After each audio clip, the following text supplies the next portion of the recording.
저는 이게 자연스러웠어요. 그냥 어려서부터 그냥 그림 그리는 게 좋았으니까. 중등학교 때 그 미술책에서 그 해바라기 고호 작품을 보게 된 거예요. 작품이 엄청난 거였어요. 저 어린 마음에도. 그분이 학교를 안 다니더라고. 그러니까 저는 자연스럽게 그게 반가운 것처럼 제 자세가 생긴 거죠. 작가로서 가야 되겠다. 그림을 그려야 되겠다. 그런 자세는 자연스러웠어요. 그러니까 언제 작가가 된다 이런 얘기는 저한테는 좀 애매모호한 게 있습니다. 진짜 그 학교 우리 시대에는 사회, 정치 이런 환경이 조금 어두웠어요.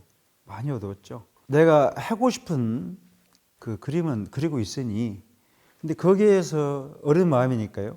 확장돼 가고 싶은 생각이 있었죠. 좀 더 세상을 넓게 보고 싶은 생각이 있었다는 거죠.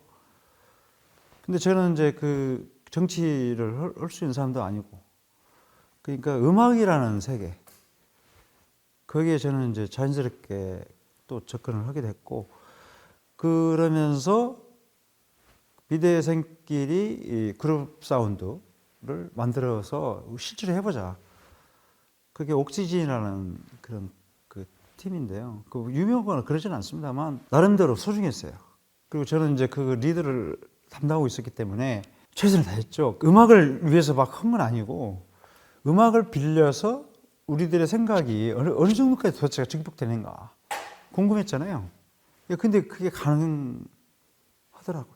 음악을 통해서 그 생각이 조금 넓어졌으니까, 또 공부를 하는 과정 학생이었으니까 크리스토라는 분 작가에 대해서 막 너무 매력이 있어가지고 흉내내고 싶었어요. 학생 시절이니까 그 흉내를 냈죠.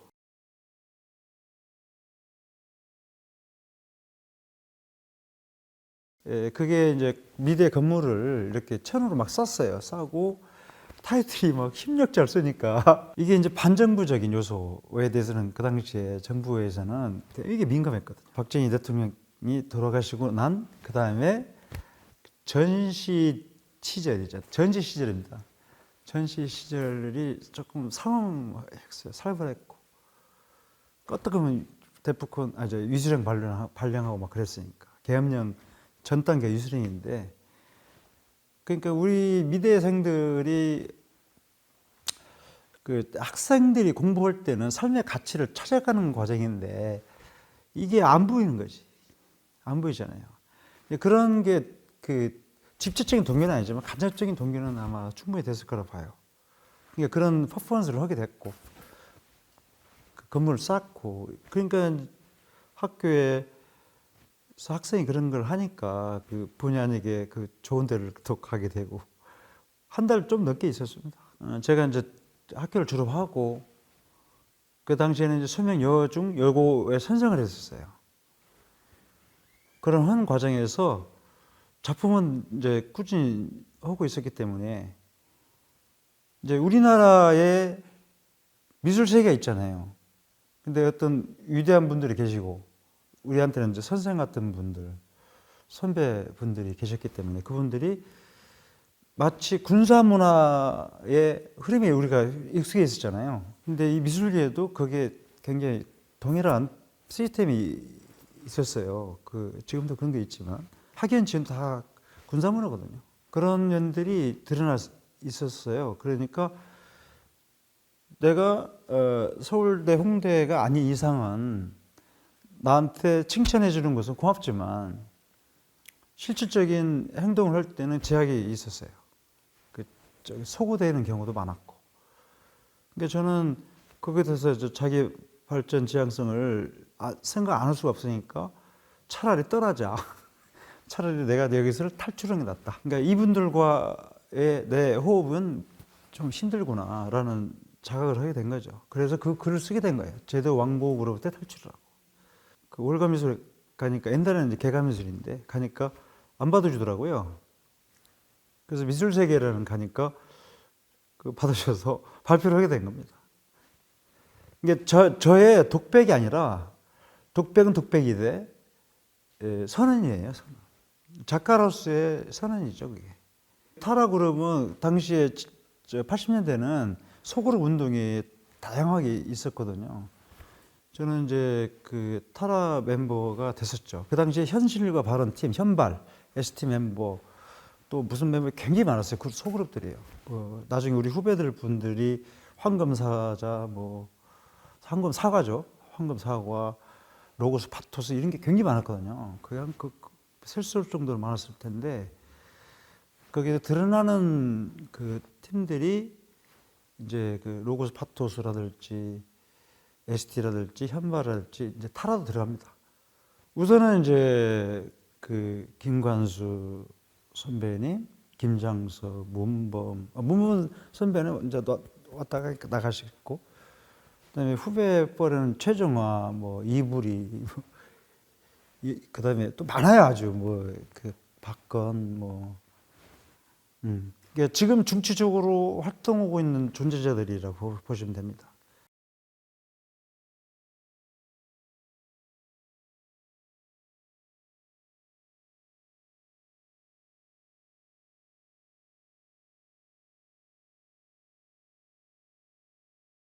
원래 대학을 졸업하고 나면 제가 81년도에 졸업했는데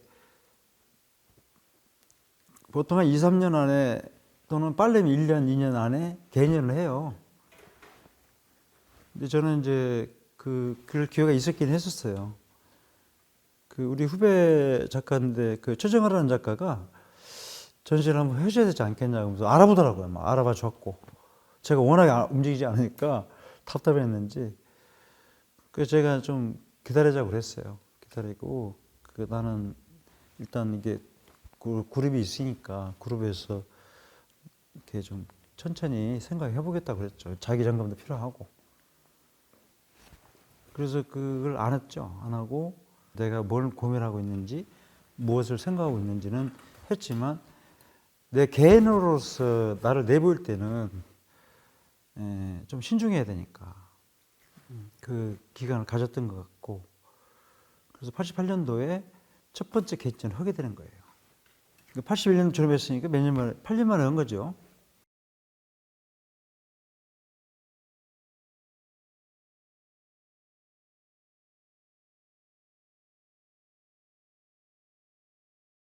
그렇죠. 그러니까 The Sound of Landscape 플러스 I Fulfilled라는 거예요. 풀네임은.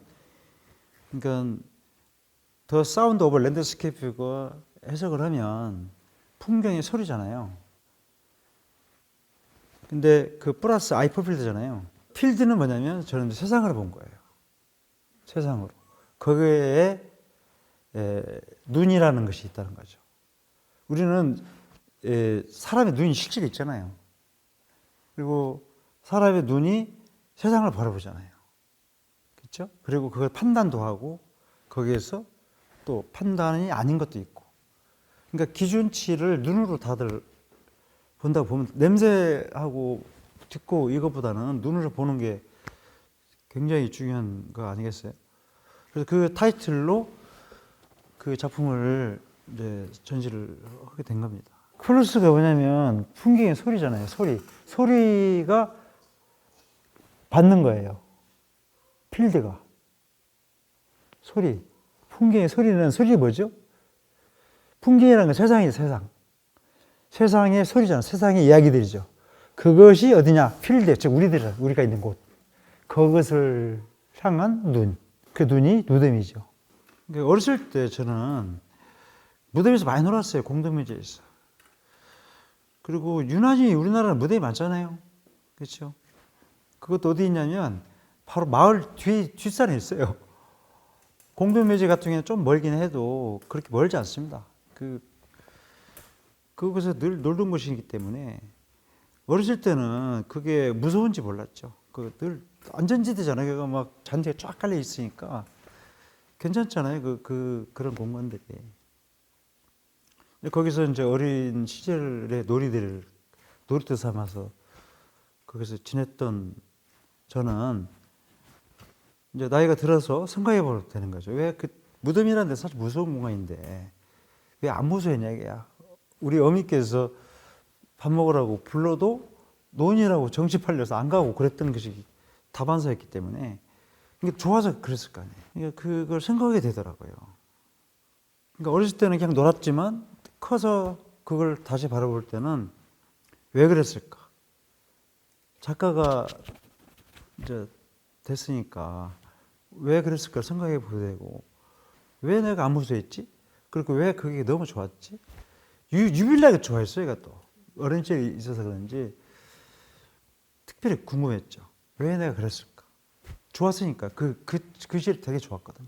그게 사실은 제가 커서 그렇게 생각은 했지만 무섭더라고요. 커서 가니까 멀리서 한 몇백 미터 아니지만 그 정도 거리를 두고 가다 보니 이게 무서운 거예요. 이게 그 무서운 공간이잖아요. 다들 죽음의 공간이기 때문에 그 선뜻 발이 이렇게 싹 자연스럽게 가지는 않았어요. 용기를 냈죠. 내서 가보기도 했는데 무섭긴 하고 또 머리가 막 쓰고 무덤이 나한테 뭐라 하지도 않아요. 아무 말도 안 해요. 오든 말든 상관도 안 하는데 그 가면은 그 이상하게 그 무섭단 말이에요. 이게 어렸을 때는 그렇게 좋았던 공간이. 그러면 텐션이 있다. 그러면 왜 그럴까? 또 이렇게 생각하잖아요. 왜 지금 무섭냐 이게. 그러니까 그거에 대한 생각을 하는 과정에서 사자들이 사는 공간이 이제 무덤이잖아요. 그걸 봉분이라고 하거든요. 그러니까 봉분을 보면은 지면 위에 게 있잖아요. 그걸 집이고 밑에 이제 계시는 거잖아요. 그걸 집이라고 하는 그 하나의 형태인데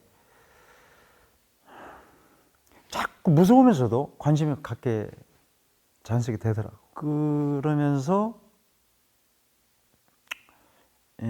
역사에 대해서 관심이 있다고 했잖아요. 제가 무덤이라는 것은 역사의 한 증거다, 그냥 증거 자료다 라고 생각을 하게 되니까 좀씩 더 가게 되는 거지.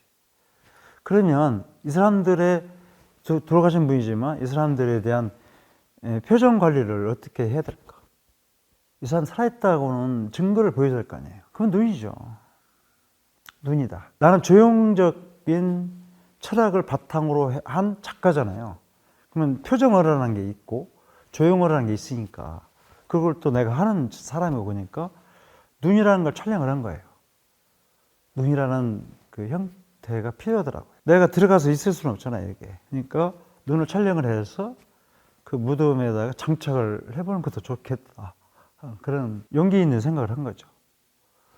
그래서 한번 이벤트가 있었어요. 저 혼자 차에다 장비를 싣고 가서 연결해가지고 무덤을 좀 이렇게 좀 나쁜 짓이긴 한데 그 가정묘지가 있었어요. 가정묘지가 쭉 있었는데 그 두 번째 정도 되는데요. 아마 두 번째면은 그 이제 증손 할아버지나 그 정도 되겠죠. 그 후손들은 자꾸 뒤로 가는 거니까.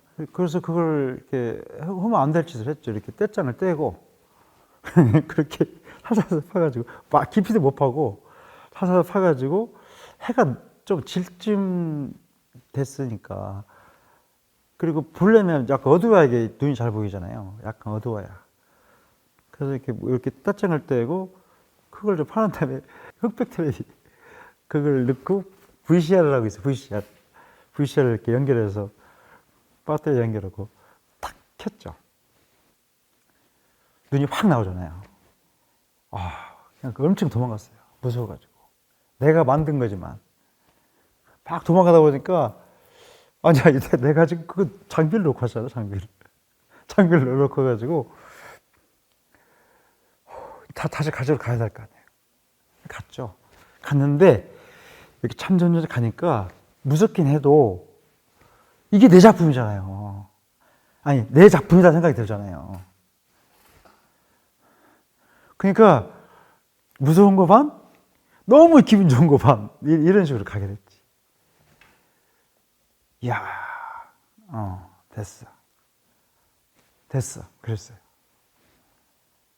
원래 죽음이라는 이야기를 할 때, 사람들이 살아있잖아요, 다. 누구나 남녀노소를 막론하고 죽음 앞에서는 다 숙연해지거든요. 근데 내가 그걸 깨웠잖아요. 눈으로. 깨웠으니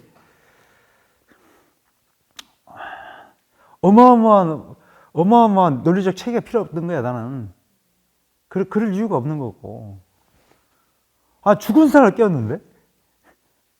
그렇잖아요. 사는 사람도 아니고. 깨웠으니, 그래서 그 뒤로, 이 작업을, 이 작업을 해야 돼, 내가. 이런 생각이 들더라고요. 제가 어렸을 때, 9살 때거든요. 초등학교 1학년, 2학년 때 되죠. 학교를 가면, 집에서 학교를 가다 보면은, 이렇게 옛날에는 나무로 만든 벽이 많았어요. 벽들이. 그러니까 이 벽 브로커가 아니고 나무로 된 것이 많았거든요. 근데 그 나무로 그 벽을 만들다 보니까, 담벼락을 치다 보니까 가운데 간솔구멍이라고 있어요. 나이테가 있잖아요. 그러면 가운데 있는 게 딱 떨어져요. 그게 마르면서 떨어져서 구멍이 보이거든요. 근데 그 구멍으로 이제 집을 보는 거야, 이게. 궁금하니까. 보면 너무 재밌는 거야, 이게. 그냥 이렇게 대문 열고 보면은 재미가 없을 텐데, 구멍으로 보면은 훔쳐보는 느낌이니까, 그냥 텃밭이 있잖아요. 텃밭이 있는데, 텃밭에 있는 배추 이런 게 있다고. 무도 있고. 근데 그게 엄청 커 보이는 거야, 이게. 그냥 문 열고 보는 거 틀려가지고. 그리고 그런데 막 이렇게 보면은 개미들이 많이 지나다니거든. 근데 개미도 막 굉장히 진짜 커 보이더라고요. 그리고 이렇게 마루가 있잖아요. 텃마루가 있잖아요. 텃마루 밑에, 옛날에는 텃마루 밑에 강아지들이 많이 살았거든. 그 강아지가 막 그냥 진짜 강아지처럼 안 보이고 그랬어요. 근데 그 상태가 너무 재밌는 거야. 그렇게 보는 게. 인류주의 생기는 거잖아요. 쉽게 말하면. 그러다가 이제 학교도 막 늦고, 그리고 운동장에 가잖아요, 학교. 나 그때 반장이었어요. 초등학교 다닐 때. 가면은 개미가 또 보였단 말이야. 그럼 그 개미를 쫓아다녀. 나는 이렇게 있다가 이렇게 가면 한 발짝인데, 개미는 진짜 10분 이상 가야 되는 거잖아요. 오랫동안 가는 거죠. 근데 끝까지 가는 거야, 개미가 가는 데까지. 이제 그렇게 이렇게 재미난 일을 했었지. 지각도 좀 자주 했고. 그러니까 이제 어렸을 때 묘지에서 놀았던 것이 저한테 커서 생각이 나듯이, 구멍으로 보는 거. 영어로 구멍이 뭐냐면 핍이란 뜻이에요, 핍. 그게 너무 좋은데, 야, 그러면 구멍에서 보면 저쪽에서 보면 눈만 보일 거 아니에요. 내 얼굴은 안 보이고. 그래서 이제 그 작품을 생각하고 있었기 때문에, 무덤에 눈을 설치해서 생각했었기 때문에 이런 생각이 있었던 거예요.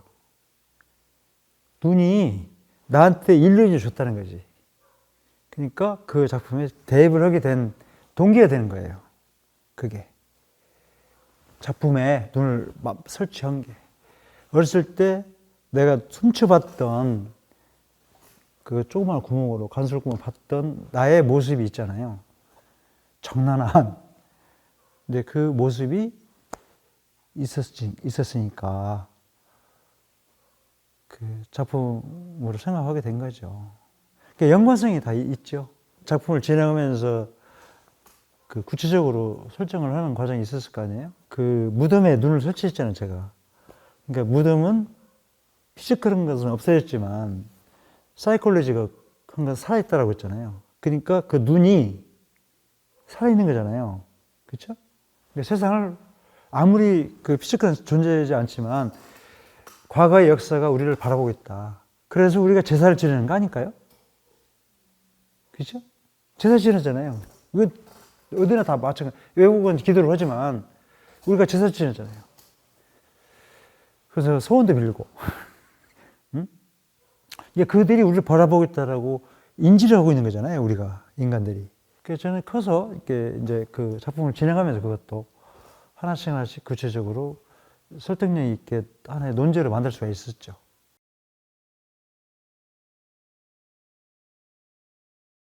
그러니까 88년도에 제가 이제 그 작품을 오랫동안 준비를 하는 과정에서 88년에 개인전했잖아요. 근데 이제 그 유준상 선생님이 계세요. 그 거천 현대미술관에 그 당시에 그 치프 크리에이터, 그러니까 학예실장이시죠. 만나고 싶다라고 해서 전화가 온 거예요, 저한테. 집으로. 그래서 제가 유준상 선생님 알고 있었잖아요. 뵙기는 못 뵀지만. 그냥 그 다음날 바로 갔죠. 그러니까 그분이 진짜 나와 계시는 거예요. 근데 혼자 오시지 않고 누구를 데려오시는 거야. 거기에 김봉영 선생도 데려왔어요. 평론가 하신 분이. 그러다 보니까 김홍리라는 그 대표가 전시를 연장을 하더라고. 2주인가를 더 연장을 했어요. 그러니까 그때부터 사람들이 엄청 오더라고. 많이 들어왔죠. 그러니까 그분이, 유준현 선생님이 88년 전에 전시했죠. 89년도에 쌍파를 하거든요. 근데 가기 전에, 그 요즘에는 젊은 모색전인데, 그 당시에는 청년작가전이었거든요. 전시인이. 젊은 모색전 전시인 청년작가전인데, 여기에 자네가 참여해야 되겠다, 이거예요. 청년작가전에. 저는 그냥 그것이 사실 뭔지 몰랐거든요. 저는 국립현대미술관 전시를 하는데, 그것도 이제 등용무이잖아요. 전문 작가들한테. 그걸 열어준다고 하니까 저는 얼마나 좋아요. 그래서, 물론이집니다. 근데 여기는 자꾸 그대로 갔으면 좋겠어요. 근데 저는 욕심을 내가 하나 더 만들었어요. 욕심을 내가지고, 공간도 가장 크더라고. 하나 더 만들겠습니다. 그래서 하나 더 만드는 거예요. 그 전시를 하게 됐지. 처음으로 방송국 인터뷰한 거예요. KBS하고. 그러니까, 다른 작가도 더 많으신데도, 제가 인터뷰한 게 나왔더라, 방송에. 그러면요. 그래서 그거에 계기가 돼서 쌍포올로 비엔날레에 저도 이제 참여하게 된 경우가 그것 때문에 됩니다. 하나를 그대로 가고 새로 만든 거. 하나는 브라질 현장에서 만들었어요. 지하철 공사를 하고 있는데 빨간 흙이 필요했거든요, 제가. 근데 그 흙이 지하철 공사를 하면 있다 이런 얘기를 들어가지고 지하철 공장에 흙을 좀 퍼달라고 그랬죠. 그러니까 비엔날레니까 기획하고 진행하는 분들이 그걸 해주거든요. 당당히 부탁했어요. 내가 여기서 흙을 팔 수가 없으니 당신한테 요청한다. 그러니까 해주더라고요. 근데 그 흙으로 만들었죠. 외국에 많은 소위 말해서 이제 기획자나 이런 분들이 비엔날레니까 올 거 아닙니까? 작업 진행 중에도 와 있거든요. 근데 이제 그 현장에서 만든 것이 더 중요한 거죠. 한국에서 가져간 것보다는. 거기에 주목을 한 거 맞습니다. 만들 때부터.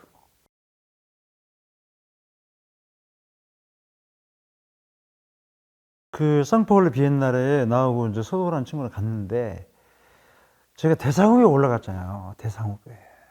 내가 그런 꿈이라고 꿨겠어요. 유럽 작가들은 상파울루 비엔날레 지금도 높이 쳐요. 역사가 더 오래됐으니까. 근데 거기에 대상후에 올라가니까 나는 영어도 잘 못하지. 대상후배라고 해서 사람들이 막 와서 인터뷰를 하고 내가 영어도 못하지. 무슨 말인지도 모르겠지. 깝깝하지. 그래서 전화를 한 거예요.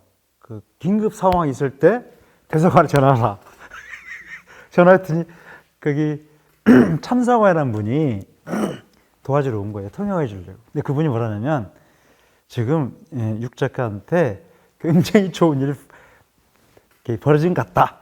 근데 그게 뭡니까? 그러니까 그랑프리 대상 후보에 올라갔는데 미국 작가인 마틴 피올로하고 6위 최종적으로 올라갔다. 그리고 좀 있어 발표한다. 근데 왜 나한테 오는 거예요? 그러니까 아직 끝나지도 않은데. 그러니까 그게 화제가 된 거예요. 중국도 아니고 일본도 아니고 그 당시 일본이 문학 패권이 있었거든요.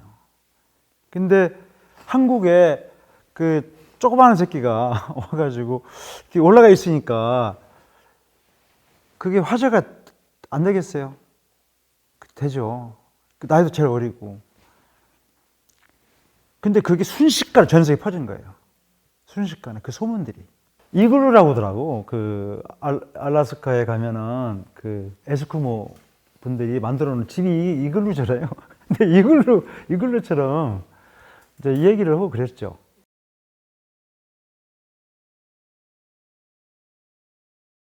예, 그러니까 상파울루 비엔날레에서 대상업에 올라가는 과정에서 이 나라 저 나라로 소문이 났잖아요. 근데 아시다시피 도큐멘터리가 뭐 어떤 데입니까? 그건 상상을 못하는 공간이잖아요. 그 백남준 선생님 7회 때 참여했다고. 요셉 시는 8회 때. 이런 막강한 데예요. 제가 9회 때 참여했잖아요. 저는 상상도 못했던 데인데 도큐멘터 팀들이 간 거예요. 상파울루로. 궁금해가지고 소문이 났으니까. 거기서 제가 선정이 됩니다. 작가로. 대상후보는 떨어졌지만 이 사람들이 거기에 대한 주목을 하게 된 거죠. 그래서 제가 도큐멘터리 거기서 가게 된 거예요. 독일에서, 나 도큐멘터리 측에서 연락이 온 거예요. 전화번호나, 그 당시에 이메일이 없었기 때문에 과천 현대미술관에 의뢰를 했는데 이제 그게 없다고 그랬나 봐요. 그러니까 일본에는 내가 유명해졌잖아요, 이미. 그러니까 일본 쪽에다가 이렇게 알아본 거예요. 그러니까 안다 그랬을 거 아니에요. 전화번호를 안다. 집 전화번호지, 그 당시. 근데 도큐멘터리 생소했어, 나는. 도큐멘터리가 뭔지, 그거 뭐 상상도 못 하는 거니까. 쌍포로 관광하다 영광인데. 그래가지고, 그걸, 내가 어떻게 해석해야 될지 모르잖아요. 그래서 누구한테 물어보게 됩니다. 이런 게 왔는데. 뭐냐니까? 이게 굉장히 중요한 거래요, 저한테. 근데 중요한 것 같기도 했어요, 저도. 바로 조선일보, 조선 스포츠 조선에서 연락이 왔어요, 기자가. 박삼철이라고 있는 애가 있어요. 금방 알고 기자들이 빠르더만 연락이 온 거예요. 인터뷰를 하게 된 거예요. 예, 근데 작가마다 좀 다르긴 했는데, 저한테는 기간이 필요하다고 말했어요, 그분들이. 쌍파울루에서 헌금을 받고 그 규모로는 안 되니까 좀 규모가 확정돼야 되니까 미리 오라고 하더라고요. 저는 처음에 가서 실례일 줄 알았죠. 근데 그분들이 신뢰보다는 신뢰가 낫지 않느냐는 판단을 한 거예요, 그분들. 나도 그거 옳다고 봐. 그래서 그렇게 이제 당당하게 진행을 한 거예요. 그렇게는 못했죠. 가서 현장에서 저한테 기회를 주더라고요. 이렇게 헌팅을 하라고, 장소를, 사이트를 헌팅하라고 그래서 헌팅하고 한 두 군데를 이야기했죠. 그 지금 내가 전시했던 공간하고 저기 강변이 하나, 조그마한 내과가 있는데 그 강변에 하나 있었는데 그건 좀 멀다고 그러더라고. 그 멀고 나의 작품 같은 경우에는 선암성이 좀 있으니 그 중심축에 있는 게 맞다 이렇게 판단을 한 거예요, 그분들이. 그래서 거기 나중에 알고 그거 굉장히 중요한 데더라고 보니까. 그리고 한국에 와서 사진 다 찍어 왔기 때문에 그걸 이제 하나하나 플랜을 짜기 시작한 거죠. 플랜 짜서 그쪽으로 발송을 해줬고요. 그래서 그 오케이가 된 거죠. 기쁘면서 오케이 하더라고요. 나 작가로서 그동안 전시를 해봤지만 그렇게 기뻐하면서 오케이 하는 사람 처음 봤어. 그 오케이 하는 경우 처음 봤어. 왜냐면 이것은 그냥 전시가 아니잖아요. 역사를 만드는 전시잖아요. 도큐멘터리 하나하나가 역사를 만드는 전시에다 협의를 해요. 논의도 하고. 그 제가 보낸 것에 대해서는 맨 처음에 계획이 뭐냐면 무덤이 하나 있고 그 앞에 쇠기둥이 올라가 아니고 그 기둥을 헐어내는 거였어요. 기둥. 헐어내고 다시 기둥을 세우면서 그다 눈을 박는 거였거든요. 그게 오케이 됐다니까요. 근데 나중에 바뀌었지. 왜? 문화재 관리국이라는 게 있어요. 독일에도. 거기에서 통과가 안 됐대요. 그래서 대체를 한 게 쇠기둥을 한 거예요. 기둥이 이렇게 8개 있잖아요. 8개 있는데 그 중에 세 번째를 내가 했단 말이에요. 이걸 허락을 받아야 되나 봐. 또 건물을 허무는 거니까. 그래서 안 된다고 그래가지고, 그러면 햇산주에 재련소에 갔죠. 가니까 진짜 동두 탱크 있잖아요. 뭐, T34 이런 것들인데, 막 엄청 많더라고. 그걸 녹이고 있는 거예요. 그 필요 없으니까. 이 녹인 쇠를 철로 만든대요. 플랫하게 만든다고 그러더라고. 그럼 그걸 쓰겠다고 그랬지. 그러니까 도큐멘터리 측에서는 까본 거지, 그걸. 또 섭외를 해야 될 거 아니에요, 그 사람들은. 파는 것도 아닌데. 그냥 녹여서 플랫 만들어 놓은 건데. 그걸 썼어요, 그래서. 그 밴딩 해오고 다 했죠. 그래서 스텝이 전부 동독 출신들이에요. 영재보고 이런 애들이. 이제 작업을 막 시작을 하고 있는데, 그 퍼센트를 보면 한 20% 정도 안 되는데, 막 시작을 하고 있는데, 오피스에서 저한테 이제 좀 만나서 이야기를 해야 될 게 있다고 가게 되니까 그 케르츠 플라츠라는 데로 그 작품 이동을 해도 참 좋을 것 같다. 오거리거든요. 그 광장이 있고 그 얘기를 제가 듣게 됐죠. 저는 노 그랬어요. 한마디로. 그 말이 안 된다. 왜냐하면 이제 프롭스키가 거기에 작품이 오는 것이 좋다 이런 뜻이에요. 근데 프롭스키가 원해서 그런 것도 말 안 하더라고. 처음에는 프롭스키 작품과 네 작품이 이동을 방향을 바꾸자 이거죠. 그 저는 싫다고 해요. 왜냐면 처음에 너희들이 옳다고 해서 거기에 컨셉 맞춰서 드로잉도 보내고 다 했는데 왜 갑자기 금방 그 생각할 때 내가 바보가 아니니까 아 미국의 프롭스키의 팀들이 요청이 있었구나 금방 알죠. 싫더라고요. 그거 저는 싫어서 그냥 철수한다고 그랬어요. 나 전지 안 해도 되니까 하고 어차피 나는 내 이름이 올라갈 것이고 필요 없다 이거. 그 볕장을 좀 두둑하게 부렸죠. 그러니까 나중에 이제 그 회복이 됐죠. 회복이 돼서 전시를 하게 됐죠. 나보고 파이팅 폭스라고 그러더라고. 싸우는 폭스라고 그러더라고.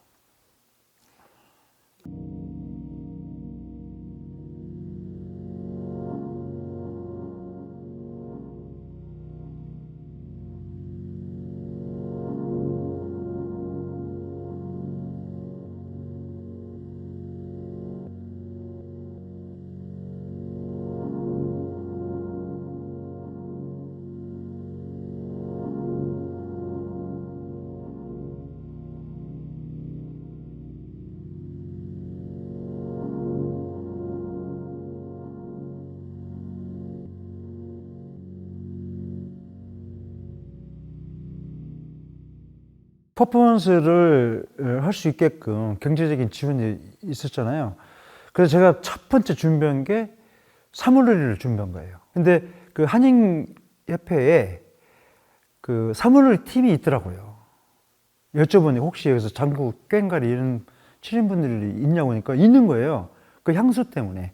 그 어디서 훈련하니까 카셀 대학에서 그 한국 유학생도 있을 거 아니에요. 그 학생도 있고 또 제독 교포 딸도 있고 또 거기 재미 교포 어른들도 있고 그런 거예요.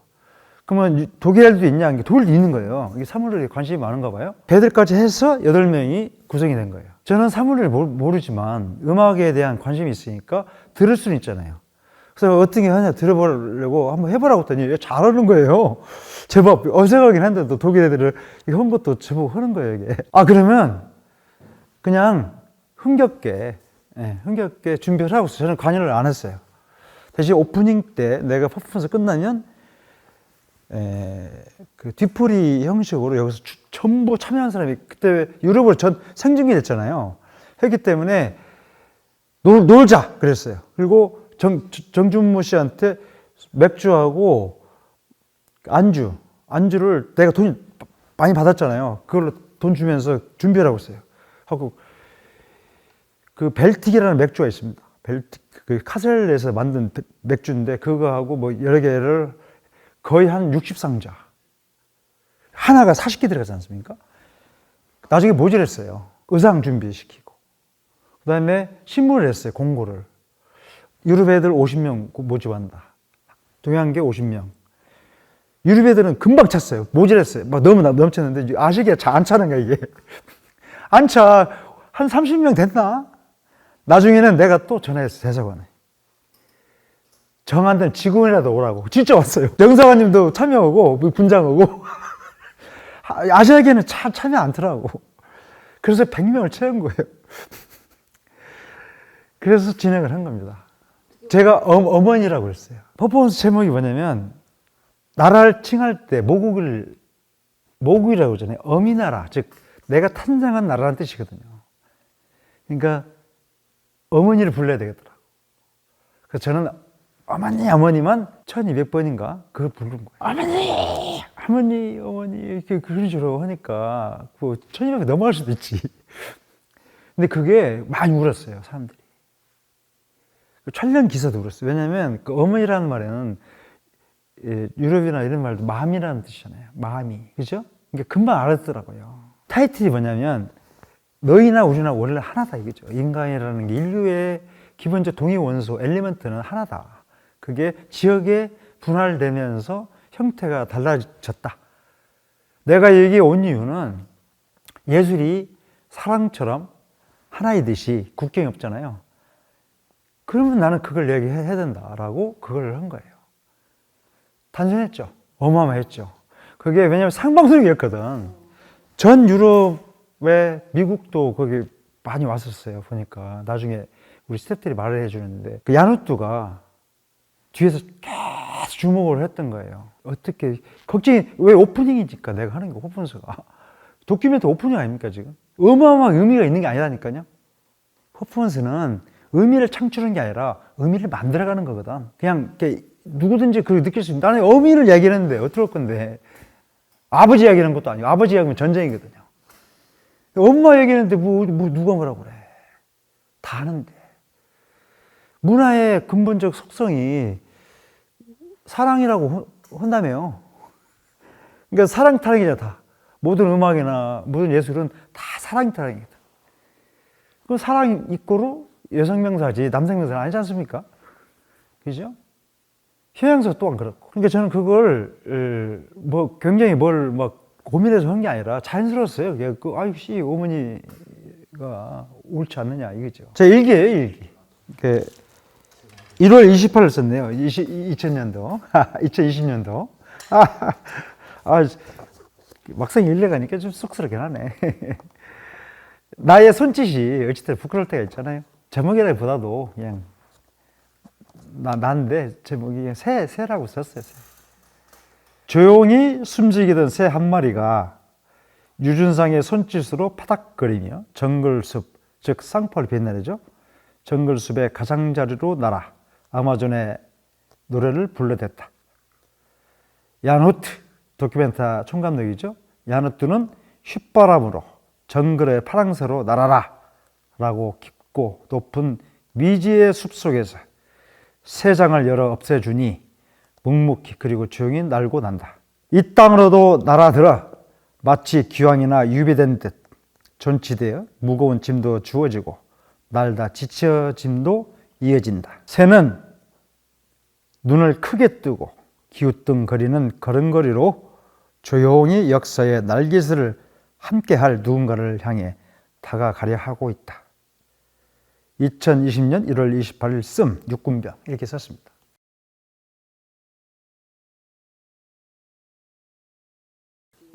원래 성격이 그래요.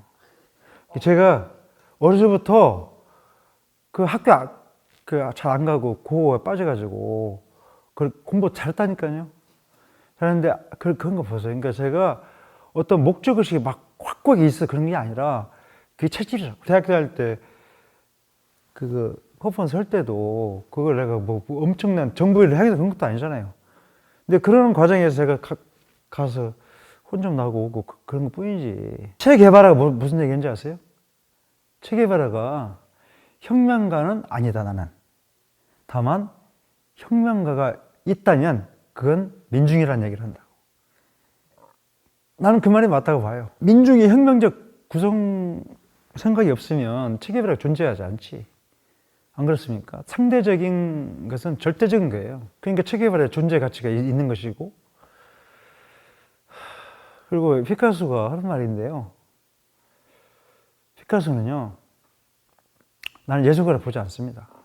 사상가로 보지. 그 사람은 조형적 언어가 사상적인 요소가 많잖아요. 그렇죠? 그러니까 피카소 뭐라고 하는지 아세요? 성공의 모든 요소는 행동을 한 거다고 그랬어요. 우리 정치적인 용어에서 뭐라고 그러죠? 행동하지 않는 양심은 없다. 이렇게까지 얘기하는데. 이게 뭐가 어렵냐고요. 근데 그걸 어렵게 풀면 피해가는 방법이거든요. 어렵게 얘기할 때는. 근데 뭐가 어렵냐고. 그냥 그렇게 배설하는 것이 차라리 낫다. 사실은 이렇게 깊이 생각도 안 했어요. 자연스러웠다니까요, 저는. 팔자지, 팔자. 처음에 제가 비디오 아티스트가 되려고 그런 건 아니죠. 근데 수단으로서는 그 비디오 매체가 적당하다고 봤던 거죠. 그래서 이제 저는 이제 그 장비 메커니즘을 구입을 된 거고, 그래서 그걸 진행하다 보니까 그게 비디오 아트래요. 그러니까 여기 보시면 여기 사진이잖아요. 이게 사진 작품 아니잖아요. 저의 회화 작품인데 사진이 있잖아요, 그냥. 저는 필요에 의해서 장착을 하는 건데 비디오도 마찬가지예요. 근데 그 구역 정리를 하는 과정에서 평론하신 분들이 육 선생님 그건 비디오 아트입니다. 저는 이제 사실은 비디오 아트는 말이 그렇게 싹 반갑지는 않아요. 그냥 아티스트지. 그 구역 정리를 자꾸 하니까 그게 한정이 되는 것 같고 제한 구역이 생기는 것 같아서 저는 그게 싫지는 않지만 꼭 바람직하다고 보지는 않거든요. 심지어는 저는 컨템포러리 아트가 없다고 보는 사람인데, 그러니까 그 장르의 구역 정리를 그 서구 지향적인 사대주의가 아니냐라고 저는 보고 있기 때문에, 썩 그렇게. 저는 그리고 민족 자결주의적인 요소가 있어요, 저는. 우리 엄마 아빠를 존중하니까, 그리고 신봉하거든요, 저는. 그 이상 좋은 말이 있어요. 애야, 어디가 교통 조심해라. 차 조심하고. 밥 많이 먹어라. 그 이상 좋은 진리가 어디 있어. 아무리 책을 많이 읽어도 그 이상이 뭐가 없잖아요. 그러니까 저는 내가 갖고 있는 아이덴티티라는 것이 그것에 있지 않느냐고 보는 거죠. 그러니까 비디오 아트라고는 것은 있을 수 있는데, 백남준 선생하고 저도 그런 얘기와 관련해서 이야기를 여러 번 하게 됐는데, 백 선생님이 뭐라고 하는지 아세요? 그 선생님이 비디오 아티스트의 그 완성자라고 그러시는데, 선생님 그게 만족하시냐고 하니까 내가 할 일이 아니었지 그러더라고. 당신이 할 일이 아니잖아요. 이제 그걸 잣대를 대는 분들이 계시잖아요. 진단을 해야 되고, 그분들이 이제 평론가이시고 기획자고 그런 분들이니까 그분들의 역할인 거죠. 나는 그 말이 맞다고 봐요. 피카소라는 분이 큐비즘이 아니거든요. 큐비즘 아니에요. 그분 우리 프로들께 생각해 보면 그게 어떻게 큐비즘입니까? 그 이미 다 있던 거고, 그 이집트 벽화부터 아프리카부터 그 정면성이라고 하는 건데, 그걸 굳이 큐비즘, 그 큐비즘이 아니지 않습니까? 원래 큐빅이라는 말은 진짜로 하면 3D로 가야지, 그죠? 근데 그게 어색해지잖아요, 지금. 그리고 그 서구의 그 맥락들이 정리를 잘 해놨잖아요. 그게 어색해졌거든요, 지금. 그 하나하나 이렇게 정리를 꼼꼼히 해놓은 것이 다시 수정해야 되는 부분이 생긴 거잖아요, 지금. 그래서 제가 컨템포러리를 잠깐 더 얘기하면, 컨템포러리라는 말 자체를 아세요? 몰라요, 다. 그냥 종합예술이라는 얘기를 하던데, 그게 말이 되는 소리냐고. 토탈리즘, 그것도 어색한 거고, 그건 무책임한 말이고, 그냥 아띠야. 진화의 형태는 갖고 있지만, 거기에 경도되는 사람이 좀 많아요. 엄청 많죠.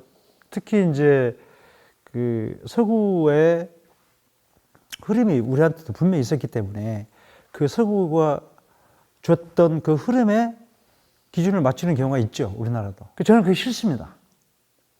굉장히 싫은 게,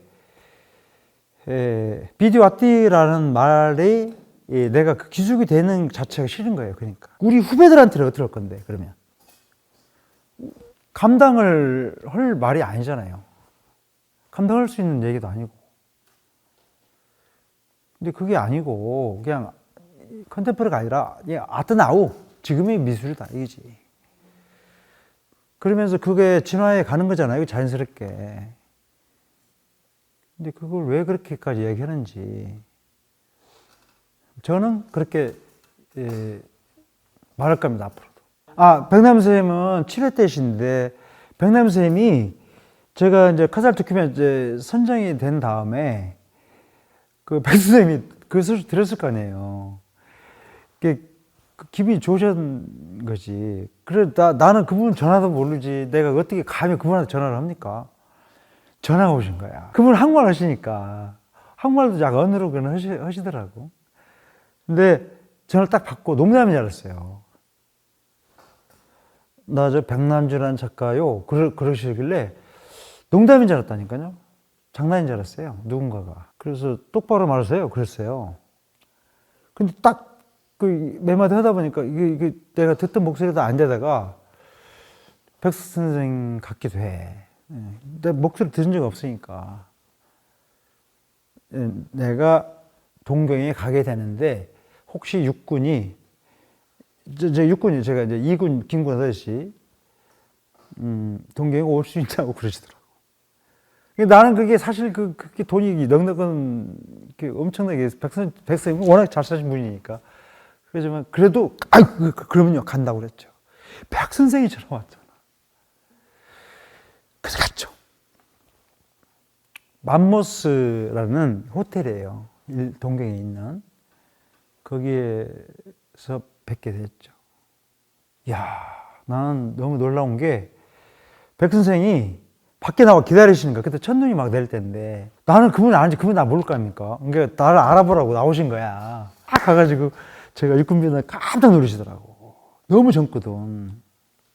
도쿄비들 가는 작가가 이렇게 젊은 새끼는 처음 봤을 거 아니에요. 그분도 50이 넘어서 그렇게 참여하시는데 나는 30대 초반에 갔으니 오직 하겠어요. 그런데 안에 이제 그 로비에 가니까 기자들 쫙 앉아 있는 거야. 그 일본 기자분들이. 백 선생님 오시니 그렇죠. 근데 내가 좀 이름이 낯섰으니까 백남준과 육구미의 만남 이런 거지. 젊은 꼬마와 연륜이 충만하신 분이 만나, 그게 이제 화제가 된 거죠. 그러니까 이제 기자들이 와 있더라고. 아, 이제 그때는 떨리더라고, 진짜.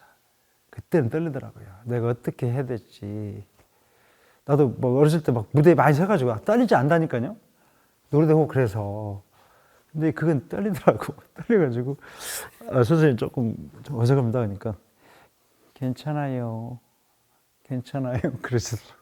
내가 이제 저 선생님 이제 한문 잘 쓰시는 분도 왜냐 옛날에 한문 세대니까. 선생님 저 그 한문 잘합니다. 그러니까 얼마나 안 해. 선생님보다 좀 안다고 그랬지. 난 한학을 했잖아. 선생님은 한자를 공부했고 나는 한학을 했잖아. 한문을 잘하지 했지. 그러니까 그건 검증이 안 되니까 나중에 얘기하라고 그러더라고. 검증이 안 되니까. 농담도 하고 그랬어요. 아, 그분이 애기 같으세요. 이렇게 내가 또 처음 뵀잖아요. 처음 뵀는데, 얘 진짜 애기야. 나는 막 긴장을 해서 어른이 됐는데 그분은 자연스럽게 애기더라고. 그래서 너무 편했어요.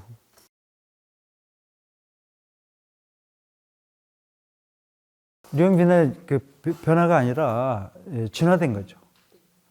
그러니까 그 제 표현이 아마 정확할 겁니다. 진화가 된 건 확실합니다. 그 무덤의 형태를 가지고 그 추상적으로 했잖아요, 작품을. 근데 그 다음부터는 이제 거기에 있었던 사건의 등장인물들이 나타나기 시작한 거죠. 그리고 INA라고 이 나이에서 그 필름을 정호 힐튼이 작품으로 만들 수 있겠냐고 제안이 또 마침 와서 그전에 제가 그런 유사한 작품을 하긴 했었거든요. 그게 뭐가 되려면 되는 거죠, 뭐. 자꾸 그런 일이 생기니까요. 그래서 그 작품을 가지고 류영빈이 발표를 했어요. 그게 서바이벌 이즈 히스토리예요. 기억이 있으면 생존이 된다는 거지. 기억이 있으면.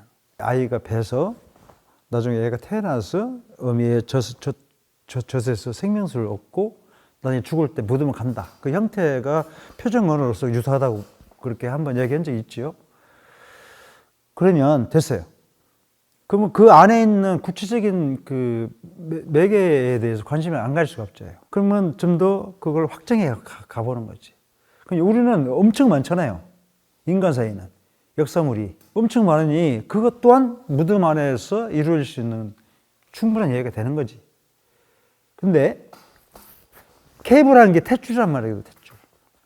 예, 우리나라 말로는 탯줄이니까 탯줄은 뱃속에 있는 아이와 어미와의 생명수 역할을 하고 호흡의 역할을 하고 그런 걸 하잖아요. 그 탯줄 안에 그 통로를 통해서 많은 교감을 나누고 많은 역사를 내보낸다라고 지금도 그렇다.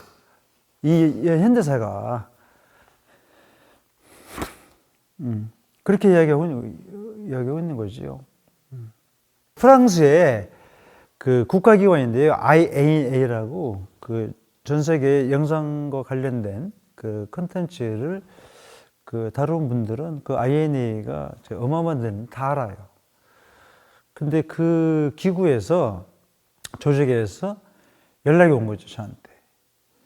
물론 제가 이제 프랑스와 관련한 일이 있었지 않았겠어요? 육과 그런 관계가 되면 좋겠다. 자기들이 데이터가 있는데 작품을 만든 적이 없다. 이걸 가지고. 근데 육이라는 자가 역사를 논하니 이 자료를 자기들이 제공할 수 있으니까 이걸로 작품을 만들 수 있는 사람 같다라고 판단한 거예요. 그 사람들이. 그래서 저한테 연락이 왔어요. 작품을 할 수 있는 작가를 알아봤는데 너희에 대해서 자기들이 그 회의를 하니까 이제 그렇게 하자라고 이제 정리했다 이런 거야. 나보고 비행기 보내서 갔어요. 그게 리옹 비엔날의 작품입니다. 그때는 제가 다섯 군데, 그러니까 5대양 6대주잖아요. 근데 사람한테 뭐가 있죠? 5장 6부가 있거든. 그러니까 5장 6부의 기능과 5대양 6대주가 갖고 있는 기능이 유사하기 때문에 지구에 사는 거야, 우리가. 그죠? 물이 70%죠, 지구가. 인간 70%라고 그런다며요. 그러면 그런 동위 원소가 유사한 형식이 있기 때문에 우리가 존치되고 있듯이 그 5대양을 건드린 거죠. 5대양에 있는 올림픽 5대양이 있지 않습니까? 거기에 일어났던 사건들. 아시아에서는 우리나라, 아프리카, 유럽, 뭐 그렇게 미국은 이제 그런 역사가 없으니까 없고 그렇게 구성을 한 거예요. 그래서 그걸 발표한 거죠. 그거 뭐 어마어마한 의미가 없다니까요. 그렇게 달라고 그랬어요. 몇 년도까지 사건 50년 동안에 있었던 그 액신트에 대해서 달라. 그리고 그게 그 전쟁만 주지 말고 기근 관련된 거, 그다음에 그 환경과 관련된 거, 이것도 달라고. 그게 다 있더라고요, 진짜로. 어마어마하게 있어요. 그 인하가 그런 데도군요, 보니까. 프랑스 정부 기관이기도 한데 그냥 기관이 아니고 막강하더라고요. 프레누아를 제가 3년 동안 갔죠. 1년에 한 달씩이니까. 그게 이제 우리나라로 말하면 연구 교수예요, 연구 교수. 그 릴에 있는 것이거든요. 그 프랑스에서 가까워요. 별로 멀진 않는데. 거기가 이제 프랑스의 그 자존심인과 동시에 고민거리기도 해요, 동시에. 이 프랑스가 갖고 있는 역사적 패턴이 굳건하잖아요. 미술과 관련해서, 문화와 관련해서는. 근데 이게 그동안에 약해진 거야. 그러니까 릴에 있는 그 르프레노아를 강화시키는 전략이 있었던 거예요. 근데 마침 한국에 그 엘랭스가 있었거든요. 한국에도. 근데 그 원장님이 이게 세속적이지 않으니까 네가 가서 걔들한테 어떤 언지를 좀 해면 좋겠다라는 제안이 있었어요. 그래서 제가 가게 된 거죠, 거기에. 근데 처음에 갈 때는 르프레노가 그렇게 국가 조직인지는 몰랐는데 가보니까 국가 조직이고, 프랑스는 사회주의 국가니까 그 민주주의적인 사회주의 국가죠. 그렇게 돼 있더라고요, 보니까. 그리고 목숨 걸고 하더라고요, 진짜로. 앞으로 좋은 결과가 있으면 좋겠는데 아직은 미진합니다, 제가 볼 때는. 내가 갖고 있는 기술력이라는 게 있잖아요. 그 프로그램 다루고, 그 다음에 감성 기술력이라는 게 있거든요. 감성 기술을 건드리는 그런 것은 함부로 가르치는 게 아니에요. 그건 저는 철저히 네거티브로 했어요. 포지티브로 하지 않고. 추상적인 것이 아니죠, 네거티브가. 어떻게 보면은. 그림자야, 그림자. 근데 그림자가 없으면 이게 포지티브가 있을 수 있나요? 그 사람 죽은 거지. 이게 그림자를 생성시켜 줘야 그 포지티브는 자동적으로 쓰거든요. 근데 대개 보면은 포지티브를 세워야 그림자가 생각하잖아요. 근데 그것도 틀린 말 아닌데, 네거티브를 알려줘야 되거든요. 미술이라는 게, 예술이라는 것은 네거티브의 존치 가능성을 보여줘야 돼요. 네가 아침에 받는 햇빛에 의해서 기럭지가 길어지고 오후가 되면 짧아지고 그러잖아요, 햇빛이. 네가 어디에 위치에 따라서 그 그림자 달라지잖아요. 그런 변동성에 대해서 얘기해 주는 게 난 중요하다 봤어요.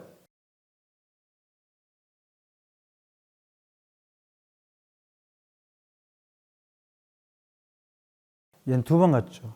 2000 월드컵 때 한 번 하고, 그다음에 노무현 대통령 돌아오실 때 그때 하고. 원래 저는 이제 가려고 간 게 아니고 놀러 오라고 하더라고, 육사장님. 그래서 처음에 가니까 좋더라고. 그러니까 북해도라 좋아요, 공기도 좋고. 근데 그때는 왔다 갔다 그랬어요. 3개월인데 그 중대 교수고 그러니까 별로 충실하게 안 했죠. 근데 두 번째는 노무현 대통령이 돌아오시다고 해가지고 거기 뭐 확 있어버렸어. 있어가지고 그 작품 하나 만들었죠. 그래서 12지도 그때 만든 거고 만들고 있었는데 그 조금 더 그게 첫 번째 시리즈입니다. 12지. 첫 번째는 살아있는 사람들 했잖아요. 살아있는 사람들. 두 번째는 이제 살아있지 않는 존재들이잖아요, 이분들이. 자기의 역할을 어떤 식이든 간에 자기 역할을 이렇게 하나씩 만들어 놓은 사람이기 때문에 저는 살아있는 사람들이 이렇게 만나기는 쉽잖아요. 노력을 하게 되면. 근데 죽은 사람들은 만날 수가 없잖아요. 사적 증명체들이니까 대화를 할 수가 없으니까 이렇게 이제 찾아간 거죠. 그냥 9살 굿자 들어가는 거. 왜 굿자냐? 그 얘기가 더 낫겠네요. 그 우리 숫자가 1에서 9자밖에 없어요. 1에서 9자까지가 숫자입니다. 근데 나중에 인도에서 0이라는 수를 개발을 해. 발견을 하는 거죠. 그래서 0이 들어와서 9 플러스 1이 되는 거죠. 0이라는 수가 안에 들어가니까. 그죠? 그래서 10이 되고, 그 다음에 11이 되고, 그렇게 된 거지. 지금도 9자가 이제 그걸 그래서 완성수라고 해요. 9를. 그리고 실제로 우리가 얘기했죠. 많이들 얘기했잖아요. 나이가 9살가 되면 조심하라고 하잖아요. 어떻게 될지 모른다고. 9수만 지나면 이제 괜찮다. 그렇게도 하고. 그죠? 그러니까 그게 텐션이 있는 나이거든. 텐션이 있는 숫자거든요. 9수기니까. 완성수니까 절대수기도 하지 않습니까? 그 숫자는 저는 주목을 왜 안 해요? 해야죠. 전부 9살, 19살, 21살 이렇게 다 해서 12명 했어요. 근데 남자, 여자 했잖아요. 그러니까 남자 9살, 여자 9살. 그래서 60세 정도 되겠죠. 69살 여령 되죠. 그 79살은 뭐 그게 찾기 힘들고. 이게 나는 참 행운이 많은 게 그렇게 쪼개면은 딱 되더라고. 이게 중앙일보에 정재숙이라는 기자분이 계세요. 제가 어렸을 때 그분이 나를 취재를 많이 했거든요. 그래서 알고 지냅니다. 그분도 술도 잘 드시고. 근데 제가 일본에 있었는데 전화가 온 거예요. 제가 전화 받은 거예요.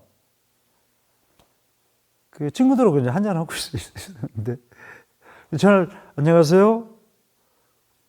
근데 바로 대답이 그분이 그거 봐 살아있잖아 그러더라고. 그래서 무슨 말인가 왜 그러시냐고 하니까 육 선생이 죽었다잖아 그러는 거예요. 그분이.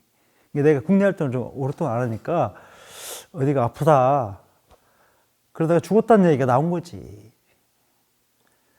그러면서 이제 그분이 다큐멘터리를 하나 만들어야 되겠다 육 선생을 그러시는 거야. 그래서 다큐를 찍은 거예요.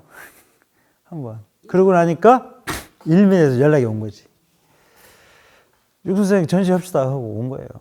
근데 거기서 이제 뭔가를 막 새로운 작품도 하고 그러고 싶어 했는데 내가 어차피 한국 전시 안 했으니까 아카이빙 형식으로 나 이렇게 그동안에 국내 국외에서 활동을 했던 사람으로서는 아카이빙 형식 구조가 낫지 않겠느냐라고 얘기했고요. 그렇게 전시하게 된 겁니다. 그게.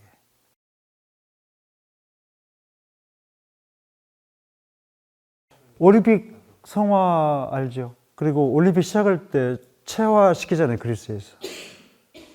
그게 뭐죠? 물이 아니죠. 불이죠. 그래서 올림픽 끝날 때까지 뭐가 켜지죠? 성화, 봉성이 켜지죠.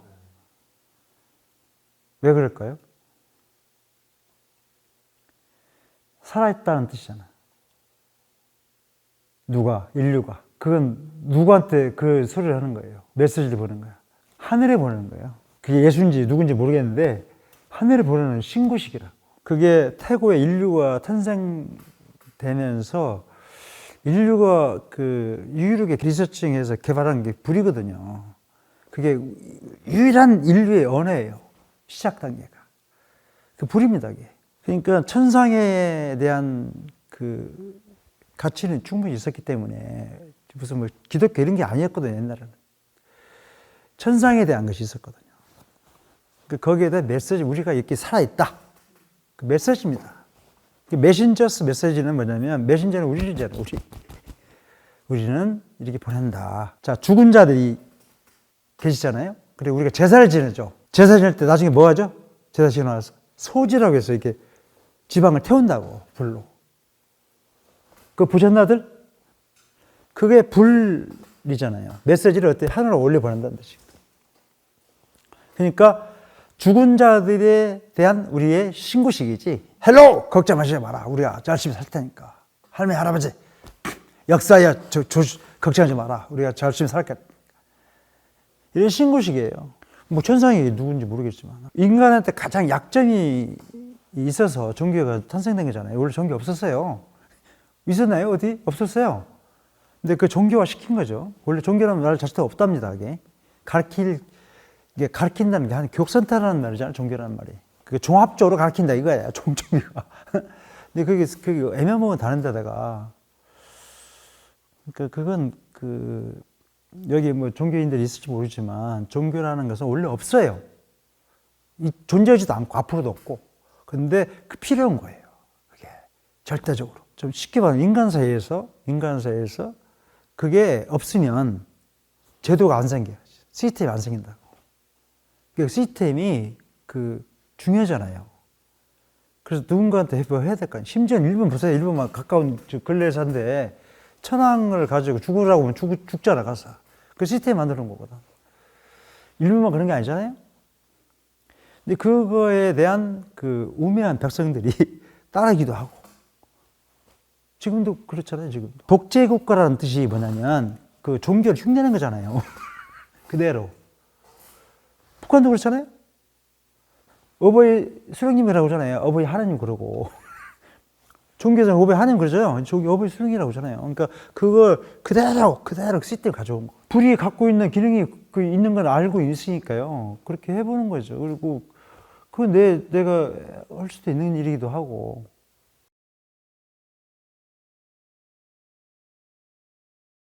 근데 사실은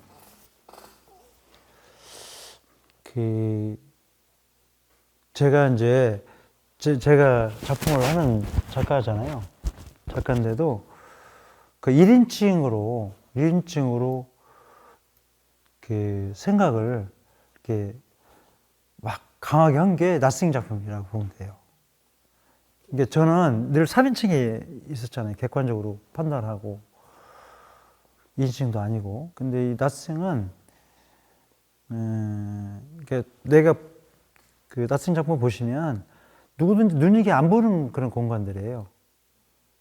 그냥 커튼이 있고 누구나 흔히 보기도 하고 그냥 이름 없는 풀리 강아지가 흔들리고 그런 건데 죽은 사람도 마찬가지 아닐까요? 누가 봅니까? 전혀 안 보잖아요. 근데 나는 그거에 주목했듯이 그래서 내가 구일모라고 썼듯이 그 많은 수많은 털 중에 나는 하나의 털도 주목하겠다고 그랬잖아요. 그렇듯이 내가 얘 주위에 있는 풀리파리나 작은 거라도 내가 주목을 하면 그게 가치가 생긴다는 거지. 그래서 nothing is anything. 그래서 nothing is anything인데 nothing이라고 타이틀을 준 거죠. 아무것도 아닌가? 이거죠. 과연 아무것도 아닐까? 소나무 사이에 눈 내리는 거 작품 봤잖아요. 영상에서. 그거 아무것도 아닐 수 있죠? 그럴까요? 그거 보면 차분해지고 밤도 흔히 보는 거잖아요.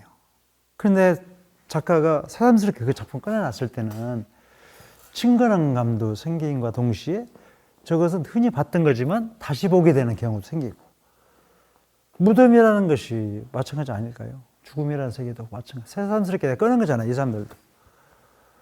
맥락은 유사한데 동맥인데 표현의 방법이 진화가 됐다. 이렇게 봐주시면 좋겠는데요.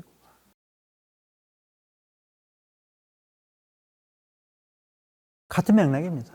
네, 그러면요. 그러니까 현장의 에너지라는 뜻인데요. 그게 어느 곳이든가 다 일리가 있다. 근데 그걸 이제 조금 테두리가 생긴 용어가 나스이라는 언어겠죠. UN 빌딩 아시죠? UN 빌딩이 그리고 UN 본부가 하는 일이 뭐죠? 원래 UN이란 그 빌딩은 본부는 UN 기구는 미국에 있으면 안 돼요. 그죠? 그 딱 어디 이상한 섬에 있어야 한다고. 총합체 국가, 월드니까. 근데 굳이 미국에 만들어놨어, 미국에. 그것도. 컨트롤하기 좋으니까. 맨 처음 어디서 시작했는지 아세요? 유엔이라는 게? 프랑스에 시작했잖아요. 그래서 프랑스가 유엔 본부가 따로 있습니다. 여기는 이제 분점이긴 한데 여기가 규모가 크죠. 유엔에서 하는 일이 내세우는 게 뭔지 아세요? 인류 평화잖아요. 인류 평화, 세계 평화, 그렇죠? 그걸 위해서 조정을 하고 조정기구로의 역할을 하잖아요. 그러고 있냐고. 말은 그렇게 하고 미국이 마음대로 하잖아요. 지금 서로 이권에 관계된 자기들 편가르기도 하고. 저는 작가로서 유엔 본부를 하고 그런 게 아니라 어린애들의 눈이란 말이죠. 9살 눈, 애들의 눈을 알았어. 그러니까 그거다가 투사하는 거예요. 187개국의 나라를 지금 이제 늘어났죠. 늘어나서 191개인가 189개가 되는데 그 어린아이 눈들을 이 사면이거든요. 제가 그러니까 조사를 하니까는 그게 충분히 가능하겠다 해서 사면에다가 눈을 투사하는 겁니다. 저 위에 보이는 것처럼. 애들 눈, 9살. 그리고 처음에 등장하는 것은 이제 아프리카의 그 루시가 태초 인간이라고 그래요. 인류학자가 개발한, 발견하는 논리입니다. 지금 정확한 논리이기도 하고. 그 루시라고 그래요. 그 아이의 그 나이의 연대 측정을 9살이라고 그랬어. 이거 너무 좋잖아. 그래서 그 루시의 그 개념이 나름대로 이제 성에 났잖아. 그러니까 이거 쏠 데가 어디냐? 이게 유엔 본부다 이거지. 나는 어렵지 않아요. 제가 그 유엔 프로젝트하고 그 브랜던부르크 프로젝트를 지금 준비를 하고 있는데 우선 유엔 프로젝트 같은 경우에는 워낙에 오랫동안 준비를 했고 진행을 하는 과정에서 우리 정부에서 그걸 다 지원을 했었거든요. 거기에서 이제 나서서 협업을 했었어요. 이제 9.11 사태가 발생이 되는 과정에서 홀드가 됐는데 그게 6년 갔거든요. 그러면서 그 유엔 본부의 그 총장이 바뀌고 그 멤버가 신분이 바뀐 거야. 그래가지고 우리나라도 전부 다 바뀌고. 그래서 그게 조금 어려워졌죠. 그래서 재작년에 토탈 미술관에서 제가 그걸 재발동시키는 업무식을 해요. 해가지고 지금 진행을 하고 있는데 여의치는 않습니다. 여의치는 않는데 그 진행을 이제 꾸준히 하려고 하는데 아까 컨셉 말씀드렸기 때문에 제가 이 세상의 구원자는 아니잖아요. 구원자인데 작가로서 역할을 하고 싶은 거지. 그게 아까 말씀드렸던 그 유엔 본부가 갖고 있는 기능의 순기능이 필요한 거니까 그 어린아이들의 그 참신한 눈이 사람들한테는 경고를 해주고 여러 가지 역할을 하니까요. 그걸 해야 되겠다라고 마음먹고 있어서 저는 언젠가 될 겁니다. 될 건데 더디긴 해요. 그래서 지금 제가 한 걸음 한 걸음 누군가와 함께 호흡을 다가가고 있는 거고 나는 작가라서 행복합니다. 그래서 저걸 해야 되는 거예요. 유엔 프로젝트 해야 되는 거예요.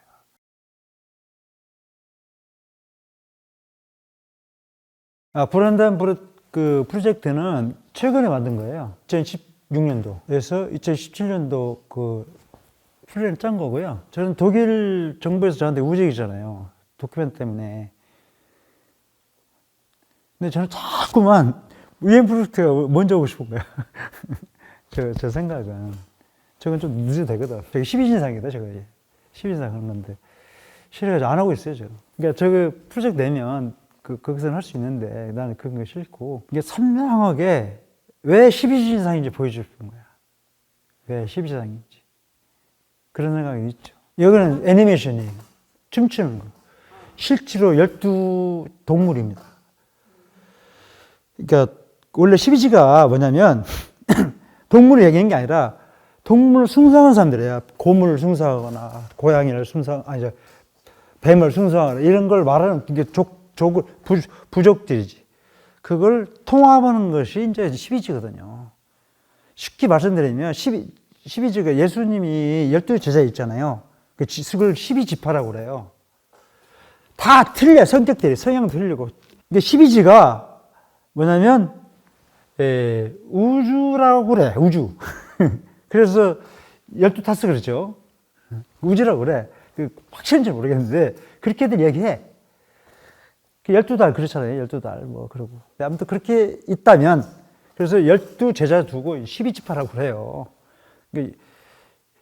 우리나라 말 중에는 10인 10색이라는 말이 있다고. 10사람이 10사람이 생각 틀리다. 근데 10까지 하나 9에 하나 더 갔잖아요. 근데 12개가 더 생긴 거지. 그죠? 근데 인도를 보시라고. 인도는 우리는 9구단이 아니야. 걔들은 45단이야. 그러니까 그 철학적 기반이 현실화되지 않았지. 국제화되지 않았고, 걔들이. 근데 걔들은 실제로 45단 해요.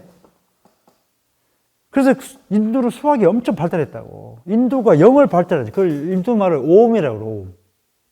0이라는 수는 인도에서 개발한 단어가 전 세계에 쓰고 있잖아요. 그 0을 받아서 아까 얘기 드렸잖아요. 그렇게 확정돼 갔다고. 근데도 전 세계는 9구단만 하잖아, 지금도. 유일하게 인도만 45도로 한다니까. 그거 외우는 것도 쉽지 않을 텐데. 뭘 누른 거야. 그러니까 12지는 우주수라고 그렇게 얘기하잖아요, 지금도. 근데 나는 거기까지만 믿지 있으니, 나도. 지식이. 그러니까 거기를 이제 하는 거고요. 마침 저게 앞에 6개, 뒤에 6개, 12개네. 그래서 하는 거예요. 저 그대로 그런 거예요.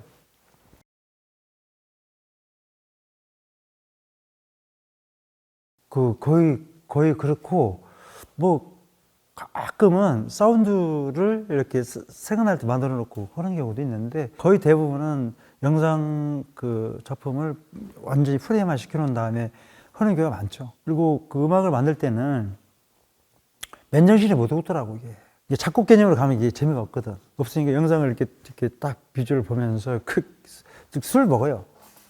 술 좀 몇 잔 먹고, 이렇게 일단 이렇게 코딩을 하죠. 코딩을 하면은, 그게 맞는 코딩이 나와요. 그때 이제 뭐 이렇게 하죠. 이게 되게 보면은 이제, 좀 진지하다고도 그렇긴 해요. 술 먹어서 그래서 그러나? 진지하대요, 음악이. 심오하고. 나는 술 먹고 한 건데. 그렇게 보기를 합니다. 근데 저는 하나의 조형 언어로 봐요. 사람이 오감이 있듯이 작품에도 그렇게 저는 투자를 하고 있는 거죠. 다 그렇게 하지는 않으니까 내가 원칙이 없다고 말할 수는 없죠.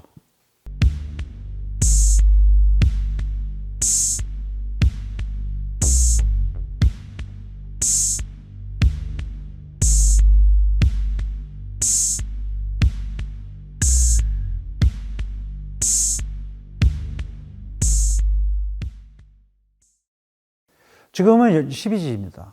지금은 12지는 좀 헐 작품들이 많아가지고 계속 해야죠. 진짜 드로잉을 엄청 많이 해요, 제가. 그러니까 이런 작품을 하려면 드로잉을 많이 해야 돼요. 그러니까 생각을 많이 한다는 것도 되는데 많이 해야 됩니다. 왜 내가 이걸 해야 되냐는 것도 있지만 이걸 어떻게 해야 되지? 이거죠. 어떻게 조형적 표정으로 만들어야 될지 이건 생각을 해야 되잖아요. 거기에 대한 드로잉이 저는 이제 무궁무진합니다. 영어에서 내가 갖고 살아가는 데서 영어가 말해주는 간단한 게 있어서 그걸 내가 가끔 이야기하네요. 나도 이야기하지만 우리 제자분들이나 또 동지들한테 하는 얘기가 있는데 영어에서 보면은 쉬운 단어긴 해요. like란 말 알죠? like. 좋아한다. L-I-K-E. 근데 영어 단어를 찾아보시면 그 앞에다가 H자를 탁 붙이잖아요? 그러면 좋아한다가 아니고 진짜 좋아하는 뜻이에요. H자가 들어가면 또 live란 말 알죠? 살아있다. 그죠? 근데 그 앞에다가 H자를 딱 붙이죠? 그러면 진짜 살아있다는 뜻이에요. alive와 live는 한 꼭지가 들어가서 달라집니다. 이제 라이브로 존재할 것인가?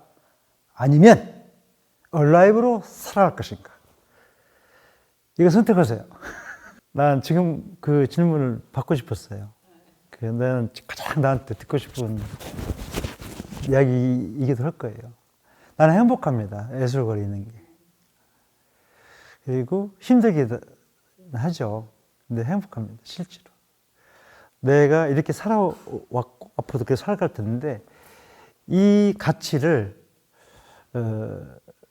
이렇게 중화시키고 절제된 작품으로 누군가는 던져지고 있잖아요. 많은 분들한테 던져지고 있다. 이게 나는 어마어마한 일을 하고 있는 거예요. 어마어마한 행운이고. 그게 내 삶입니다. 내가 살아갈 존재의 이유지요. 그리고 기쁩니다. 나는 아티스트입니다. 당당한 아티스트고요. 그렇게 살아갈 거고. 기대도 하지만 함께 호흡해 갑시다.